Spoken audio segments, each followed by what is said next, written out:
তোমাদের প্রিয় রক্তিম পুজো হয়ে গেছে, তারপরে প্রসাদ সবাইকে বিতরণ করছে। বাইরের কাউকে নয়, ঘরের মেম্বারদেরকেই বিতরণ করছে। আবার না নিলে তার আবার মনে মনে গোসা হচ্ছে।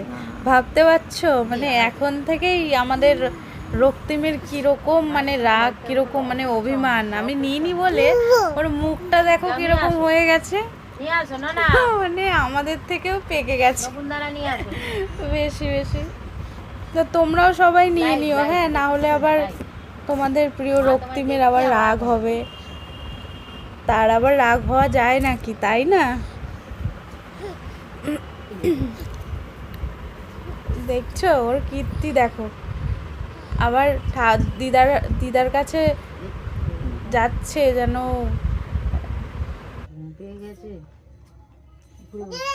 ঘুরে বসো বসো।